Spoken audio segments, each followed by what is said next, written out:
ഓം ശാന്താകാരം ഭുജഗശയനം പത്മനാഭം സുരേശം വിശ്വാധാരം ഗഗനസദൃശം മേഘവർണം ശുഭാംഗം ലക്ഷ്മീകാന്തം കമലനയനം യോഗവിധ്യാനഗമ്യം വന്ദേ വിഷ്ണും ഭവൈരം സർവലോകൈകനാഥം. ഓം നമോ ഭഗവതേ വാസുദേവായ. ഓം നമോ ഭഗവതേ വാസുദേവായ. ഓം ശ്രീകൃഷ്ണായ പരബ്രഹ്മണേ നമഃ. എല്ലാ സജ്ജനങ്ങൾക്കും ഗുരുവായൂരപ്പന്റെ നാമത്തിൽ സാഷ്ടാംഗ പ്രണാമം.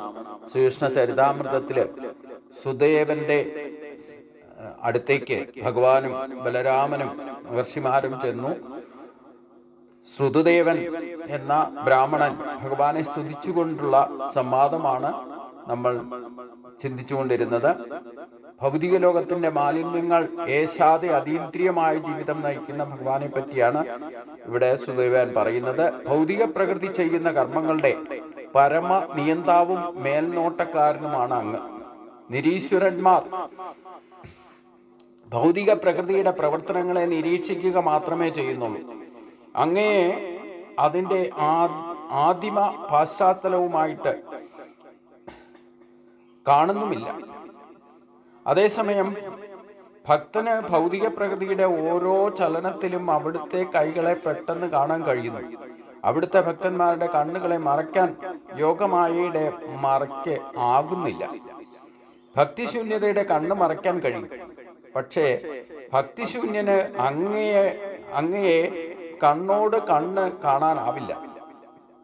മേഘമാലകൾ മുകളിലൂടെ പറക്കുന്നവന് സൂര്യപ്രകാശം അതേപടി തിളങ്ങി കാണാമെങ്കിലും മേഘമാലകൾ കൊണ്ട് കാഴ്ച മറയ്ക്കപ്പെട്ടിരിക്കുന്നു.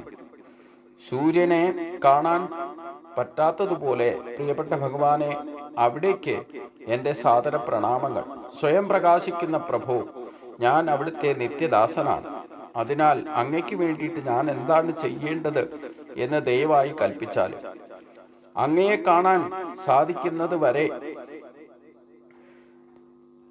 ആദിത്രയത്തിന്റെ രൂപത്തിൽ ഭൗതിക മാലിന്യങ്ങളുടെ വേദനകൾ ബദ്ധാത്മാക്കൾക്ക് അനുഭവപ്പെട്ടുകൊണ്ടേയിരിക്കും.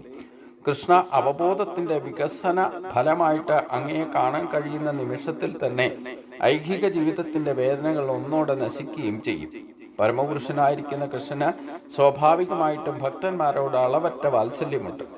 ശ്രുതദേവന്റെ നിർമ്മല ഭക്തിയോടുള്ള പ്രാർത്ഥന കേട്ട് അദ്ദേഹം അത്യധികം സന്തോഷമായി. ഉടനെ ബ്രാഹ്മണന്റെ കരം ഗ്രഹിച്ചുകൊണ്ട് ഭഗവാൻ ഇപ്രകാരം പറഞ്ഞു: പ്രിയപ്പെട്ട ശ്രുതദേവ, ഈ മഹർഷിമാരും പുണ്യാത്മാക്കളും ഒക്കെ നിന്നെ കാണാൻ ഇവിടെ വന്നത് അവരുടെ അളവറ്റ ദയാവായ്പ മൂലമാണ്. നമ്മോടൊപ്പം യാത്ര ചെയ്യാൻ അവർ കരുണ കാണിച്ചു.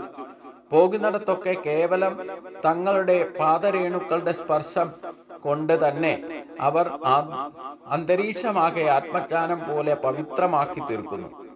ആളുകൾ ക്ഷേത്ര ദർശനം നടത്താറുണ്ട്, തീർത്ഥാടനം നടത്താറുണ്ട്.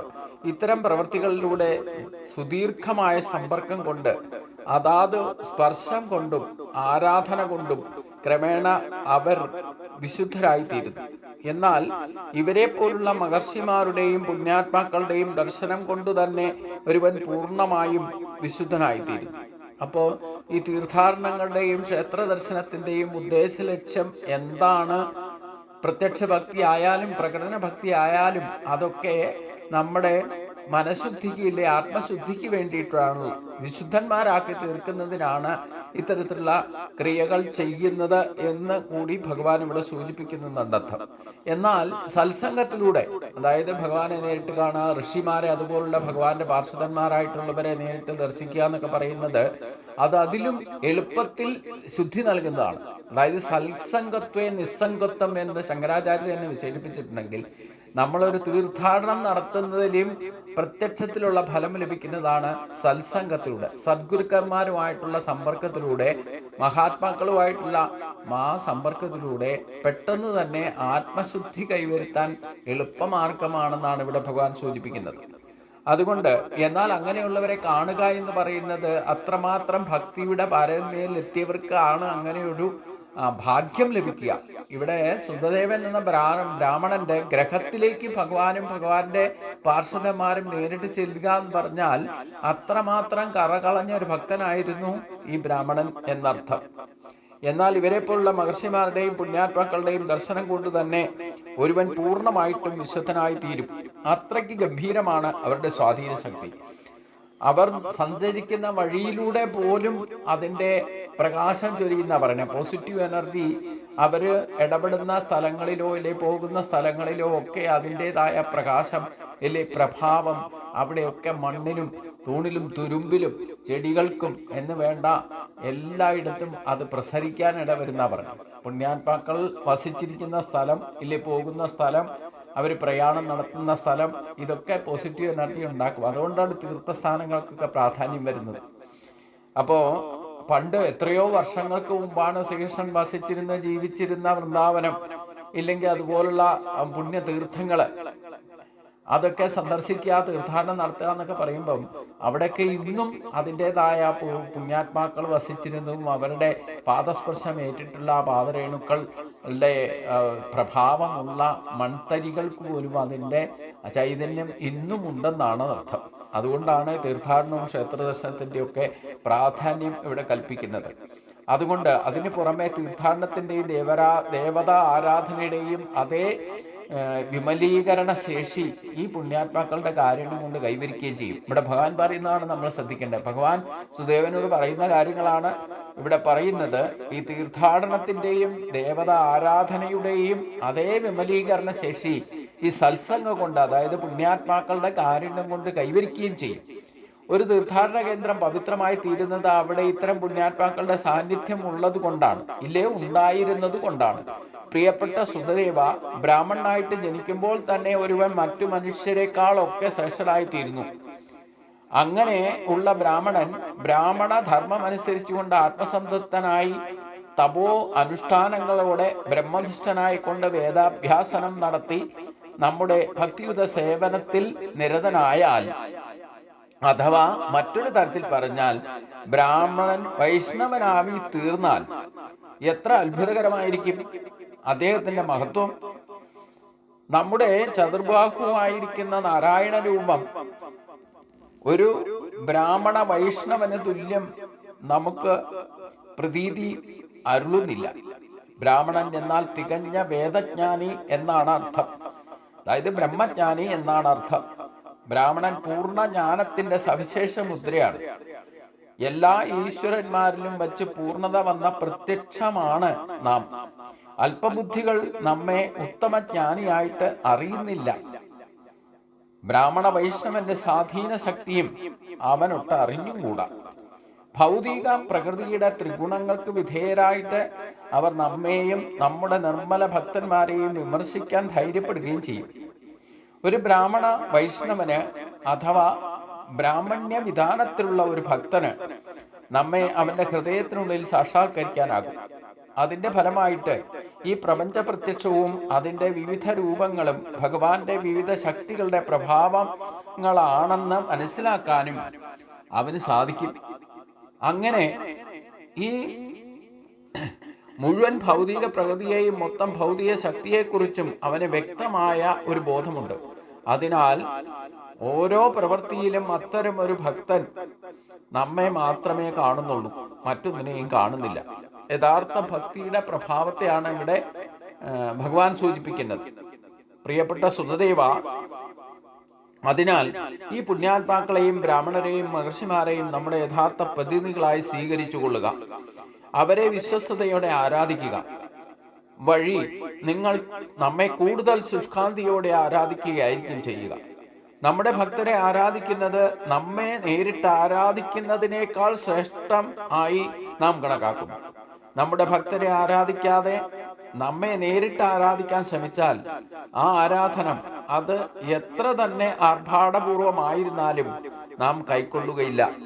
അപ്പോൾ ഭഗവാന്റെ ഭക്തരെ ആദരിക്കാതെ ഇല്ലേ, ഭക്തരെ പരിഗണിക്കാതെ ഭഗവാന് വേണ്ടിയിട്ട് എന്തൊക്കെ പാൽപായസം വെച്ചോ ഇല്ലെങ്കിൽ എന്തൊക്കെ ആഡംബരത്തോടുകൂടി ചെയ്താലും വേണ്ടില്ല, അതൊന്നും ഞാൻ സ്വീകരിക്കില്ല എന്ന് കൂടി ഭഗവാൻ ഇവിടെ സൂചിപ്പിക്കുന്നു. അപ്പൊ പ്രത്യക്ഷ ഭക്തിയുടെയും പ്രകടന ഭക്തിയുടെയും ആരാധന യഥാർത്ഥത്തിൽ കറകളഞ്ഞ ഭക്തിയുടെ പ്രകർഷേണയുള്ള ഭക്തിയുടെ പ്രഭാവമായിരിക്കണം എന്നർത്ഥം. അതാണ് മാനവ സേവ തന്നെയാണ് മാധവ സേവ എന്ന് വെളിപ്പെടുത്തുന്നത് എന്നർത്ഥം. അപ്പൊ ഭഗവാനെ ആരാധിക്കുന്നതിലും ശ്രേഷ്ഠമാണ് ഭഗവാന്റെ ഭക്തരെ ആദരിക്കുകയും ബഹുമാനിക്കുകയും ചെയ്യുന്നവരോട് ഭഗവാന് അത്യന്തം പ്രിയമായിരിക്കും എന്ന് സൂചിപ്പിക്കുന്നു എന്നർത്ഥം.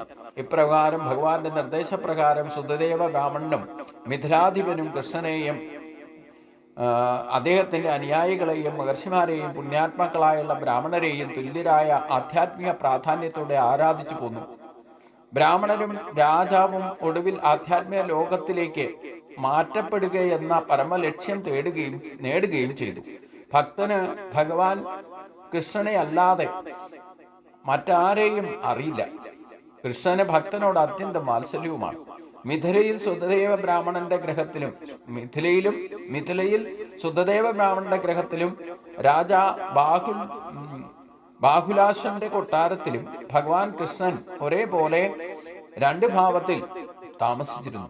അവരെ അതീന്ദ്രിയമായ നിർദ്ദേശങ്ങൾ കൊണ്ട് ധാരാളമായിട്ട് അനുഗ്രഹിച്ചിട്ട് അദ്ദേഹം സ്വന്തം തലസ്ഥാന നഗരിയിലെ ആയ ദ്വാരകയിലേക്ക് മടങ്ങിപ്പോവുകയും ചെയ്തു. സുതദേവനും രാജാ ബാഹുലാശനും ഒരുപോലെ നിർമ്മല ഭക്തന്മാരായതിനാൽ ഭഗവാൻ കൃഷ്ണൻ അവരിരുവരെയും ഒരേ നിലയിൽ സ്വീകരിച്ചു എന്നാണ് ഈ സംഭവത്തിൽ നിന്ന് നാം പഠിക്കേണ്ട പാഠം. പരമപുരുഷനായിരിക്കുന്ന ഭഗവാന്റെ അംഗീകാരം ലഭിക്കാൻ വേണ്ട യഥാർത്ഥ യോഗ്യത ഈ രണ്ടു കൂട്ടരിലും കാണുന്നുണ്ട്. ഒരു രാജ്യത്തിന്റെ രാജാവായിരിക്കുന്ന ഒരു ഭക്തനും സാധാരണ ദരിദ്ര ബ്രാഹ്മണനായിരിക്കുന്ന ഒരു വേദജ്ഞനായിരിക്കുന്ന ഒരു ബ്രാഹ്മണന്റെ അവസ്ഥയും രണ്ടും തത്തുല്യമായിട്ടുള്ള ഭക്തിഭാവത്തെ, പ്രകർഷേണയുള്ള ഭക്തിയുടെ ഭാവത്തെ ഭഗവാൻ സ്വീകരിച്ചതാണ് ഇവിടെ കാണിക്കുന്നത്. അപ്പൊ പരമപുരുഷനായ ഭഗവാന്റെ അംഗീകാരം ലഭിക്കാൻ വേണ്ട യഥാർത്ഥ യോഗ്യത ഇവർക്കു ഉണ്ടായി എന്നുള്ളതാണ്. ക്ഷത്രിയ കുടുംബത്തിലോ ബ്രാഹ്മണ കുടുംബത്തിലോ ജനിച്ചു എന്നതിന്റെ പേരിൽ ദുരഭിമാനം കൊള്ളുന്നത് ഈ യുഗത്തിലെ ഒരു പരിഷ്കൃത ആയി തീർന്നിരിക്കുന്നതിനാൽ ജന്മമല്ലാതെ മറ്റൊരു യോഗ്യതയും ഇല്ലാത്ത ആളുകൾ ക്ഷത്രിയനെന്നും ബ്രാഹ്മണനെന്നും വൈശ്യനെന്നും മറ്റും അവകാശപ്പെടുന്നത് നാം കാണുന്നുണ്ട്. മതഗ്രന്ഥങ്ങളിൽ പറയുന്നത് പോലെ കലൗ ശൂദ്രസംഭവ, കലിയുഗത്തിൽ എല്ലാവരും ശൂദ്രന്മാരാണ്. സംസ്കാരം എന്ന് പറയുന്നത് പവിത്രീകരണ കർമ്മങ്ങൾ ഇല്ലാത്തതാണ് ഇതിന് കാരണം. അതായത് ഇന്നിപ്പോ ശരിക്കും ഇന്നത്തെ കാലത്ത് പറഞ്ഞാൽ ബ്രാഹ്മണനെന്നോ ക്ഷത്രിയനെന്നോ വൈശ്യനെന്നോ ശൂദ്രനെന്നോ ഈ ആശ്രമധർമ്മങ്ങൾ പോലും ആരും യഥാവിധി പാലിക്കപ്പെടുന്നില്ല. അപ്പൊ കലിയുഗത്തിൽ ശരിക്കും പറഞ്ഞാൽ ഒരു ബ്രാഹ്മണനായാലും ക്ഷത്രിയനായാലും കുലമഹിമ കൊണ്ട് അവർ ഇന്നയാളാണെന്ന് പറയാനോ ആ കുലമഹിമയുടെ ഇല്ലെങ്കിൽ അതിന്റെ പൊലിമയൊന്നും പ്രകർശിച്ച് കാണാൻ സാധ്യമല്ല. കലിയുഗത്തിൽ ഇവിടെ ശുദ്ധമായിട്ട് കറക്റ്റായിട്ട് പറയുകയാണ്, എല്ലാ മനുഷ്യരും ശൂദ്രന്മാരാണെന്നാണ് പറയുന്നത്. കാരണം എന്താ? യഥാർത്ഥ ഭക്തിയുടെ ഭാവം അവരവരുടെ കുലധർമ്മമോ സംസ്കാരമോ ആരും ബ്രാഹ്മണനും പ്രകടമാക്കുന്നില്ല, ക്ഷത്രിയനും പ്രകടമാക്കുന്നില്ല, വൈശ്യനും പ്രകടമാക്കുന്നില്ല, ശൂദ്രനായ ധർമ്മം യഥാവിധി പാലിക്കപ്പെടുന്നില്ല. എല്ലാവരും ഒരേപോലെ ശൂദ്രധർമ്മത്തെ കൊണ്ട് ജീവിക്കുന്നവരാണ്. അതുകൊണ്ട് ത്രികീകരണ കർമ്മങ്ങൾ ഇല്ലാത്തതാണ് ഇതിനെ, അതായത് സംസ്കാര ധ്രുവീകരണമാണ് നടന്നുകൊണ്ടിരിക്കുന്നത്. യഥാർത്ഥത്തിൽ സനാതനമായിരിക്കുന്ന ആ കുലധർമ്മം ആരും പാലിക്കപ്പെടുന്നില്ല എന്നർത്ഥം. അതുകൊണ്ട് തന്നെ ഇന്ന് ലോകം മുഴുവൻ തന്നെ ദുരിതത്തിലാണ്, നരകത്തിലാണ്, നിത്യനരകത്തിലാണെന്ന് അർജുനൻ ഗീതയിൽ പറഞ്ഞത് സ്പഷ്ടമാണെന്നർത്ഥം. അമ്മയുടെ ഗർഭധാനം മുതൽ വ്യക്തിയുടെ മരണം വരെ തുടർന്നു പോരുന്ന കർമ്മമാണ് സംസ്കാരം എന്ന് പറയുന്നത്. കേവലം ജന്മാവകാശമായിട്ട് ഒരാളെയും ഒരു നിശ്ചിത ജാതിയിൽ ഉള്ളവനെന്ന് വിശേഷിച്ച് ബ്രാഹ്മണൻ, ക്ഷത്രിയൻ, വൈശ്യൻ എന്നീ ഉയർന്ന ജാതികളിൽ ഉള്ളവനെന്ന് വർഗീകരിക്കാനാവില്ല ഇന്ന്. കാരണം എന്താ? ഗർഭധാരണ ചടങ്ങുകളിലൂടെ ശുദ്ധീകരണ പ്രക്രിയ നടത്താത്തവരെയൊക്കെ ശൂദ്രന്മാരായിട്ട് കണക്കാക്കണം. അപ്പൊ യഥാവിധി ഷോഡശ സംസ്കാരമൊന്നും ഇല്ലാതെ ജീവിക്കുന്നുകൊണ്ട് എല്ലാവരും ശൂദ്ര സംസ്കാരത്തോടു കൂടി ജീവിക്കുന്നവരാണെന്ന് പറയേണ്ടി വരുന്നതാണ് പറയുന്നത്. അത് കാരണം സംസ്കാര പ്രക്രിയ ഇല്ലാത്തത് അഥവാ നടന്നാൽ തന്നെ ഒക്കെ കാട്ടിക്കൂട്ടലായിട്ട് മാറുന്ന അവസ്ഥയാണ്. അതുകൊണ്ട് ശൂദ്രർക്ക് മാത്രമാണ് പ്രത്യേകിച്ച് ഇങ്ങനെ ഒരു സംസ്കാരമൊന്നും ഇല്ലാത്തത്. അതുകൊണ്ട് എല്ലാവരും സംസ്കാരം ഇല്ലാതെ ആയി കഴിഞ്ഞാൽ, ബ്രാഹ്മണനോ ക്ഷത്രിയനോ വൈശ്യനോ അവരവരുടെ സംസ്കാരം കുലധർമ്മങ്ങൾ യഥാവധി പാലിക്കപ്പെടാതിരുന്നാൽ അവർ ശൂദ്ര സംസ്കാരത്തിൽ പെടും.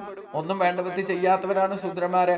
അവർക്ക് ആകെയുള്ള പരിചര്യാത്മകം കർമ്മം ശൂദ്രസ്യാപി സ്വഭാവജം. എല്ലാവരും കാശിന് വേണ്ടിയിട്ട് ആരെ സേവിക്കാനും എന്തിനു വേണ്ടിയിട്ടും നടക്കുന്നവരാണെന്നതും. അപ്പം കൃഷ്ണ അവബോധം എന്ന ശുദ്ധീകരണ പ്രക്രിയ ഇല്ലാതെ ലൈംഗിക ജീവിതം അഥവാ ഇന്ദ്രിയ സുഖങ്ങളുടെ മൃഗങ്ങളുടെ കൂട്ട് ജീവിക്കുന്ന ബീജദാന പ്രക്രിയ മാത്രമാണ്. എന്നാൽ ആർക്കും വൈഷ്ണവന്റെ വിധാനത്തിൽ സഹായകമായിട്ടുള്ള ഏറ്റവും ശ്രേഷ്ഠമായ പരിപൂർണതയാണ് കൃഷ്ണ അവബോധം എന്ന് പറയുന്നത്. ഇതിൽ ബ്രാഹ്മണന്റെ സർവയോഗ്യതയും അടങ്ങുന്നു. നിയമവിരുദ്ധമായിരിക്കുന്ന ലൈംഗിക ജീവിതം, മദ്യപാനം, ചൂതാട്ടം, മാംസാഹാരം എന്നീ 4 തരം പാപപ്രവൃത്തികളിൽ നിന്ന് മുക്തരാകാൻ വൈഷ്ണവന്മാർക്ക് പരിശീലനം നൽകുന്നുണ്ട്. ഈ പ്രാഥമിക യോഗ്യതയില്ലാതെ ബ്രാഹ്മണന്റെ വിധാനത്തിലെത്താൻ ആർക്കുമാവില്ല. യോഗ്യനായിരിക്കുന്ന ബ്രാഹ്മണനാകാതെ യഥാർത്ഥ ഭക്തനായി തീരാനും സാധ്യമല്ല എന്നാണ് ഇവിടെ സൂചിപ്പിക്കുന്നത്. അപ്പം ഇന്ന് നിയമവിരുദ്ധമായിട്ടുള്ള ലൈംഗിക ജീവിതം ബ്രഹ്മഹത്യയാണ്, മദ്യപാനം ബ്രഹ്മഹത്യയാണ്, ചൂതാട്ടം ബ്രഹ്മഹത്യയാണ്, മാംസാഹാരം ബ്രഹ്മഹത്യയാണ്, ബ്രഹ്മത്തെ ഹനിക്കും. അപ്പൊ ബ്രാഹ്മണനായാലും ക്ഷത്രിയനായാലും വൈശ്യനായാലും ആരും ഇതൊക്കെ ചെയ്യുന്നോ അവനുള്ള ആത്മശക്തിയെ ശുദ്ധീകരിക്കാൻ ഒരിക്കലും ഈ 4 പ്രവൃത്തികളെ കൊണ്ട് സാധ്യമല്ല. അത് മഹാപാപമാണെന്നാണ് സൂചിപ്പിക്കുന്നത്. ഈ 4 തരം പാപപ്രവർത്തികളാൽ ഇന്ന് കലിയുഗത്തിൽ ലോകം നിറഞ്ഞു നിൽക്കുന്നു. ഒരു ബ്രാഹ്മണനായാലും പോലും ഇതൊക്കെ സംഭവിക്കുന്നുണ്ട്. അതായത് നിയമവിരുദ്ധമായിട്ടുള്ള ഇന്ദ്രിയ സുഖത്തിന് വേണ്ടിയിട്ട് മാത്രമുള്ള ലൈംഗിക ജീവിതം, അത് കുടുംബജീവിതം ആയാൽ പോലും അത്തരത്തിലാണ് നടക്കുന്നത്. പിന്നെ നിയന്ത്രണമില്ലാത്ത മദ്യപാനം, ചൂതാട്ടം, മാംസാഹാരം, ഇത് ഈ 4 സ്ഥാനങ്ങളിലും കലിയുടെ വാസമുണ്ടെന്നർത്ഥം. അപ്പൊ അതിന്റെ അതിക്രമമാണ് ഇന്ന് യഥാർത്ഥത്തിൽ ശൂദ്ര സ്വഭാവത്തോടു കൂടിയാണ് ബ്രാഹ്മണൻ പോലും ജീവിക്കുന്നത് എന്നർത്ഥം. അതുകൊണ്ട് അങ്ങനെ ആയിരിക്കരുതെന്നാണ്. യോഗ്യനായിരിക്കുന്ന ബ്രാഹ്മണനാകാതെ യഥാർത്ഥ ഭക്തനായി തീരാനും സാധ്യമല്ല എന്ന് പറഞ്ഞുകൊണ്ടാണ് ഈ അധ്യായം അവസാനിപ്പിക്കുന്നത്. ഇതിന്റെ അടുത്ത ഭാഗം നമുക്ക് അടുത്ത ദിവസം ചിന്തിക്കാം. എല്ലാവർക്കും നമസ്കാരം.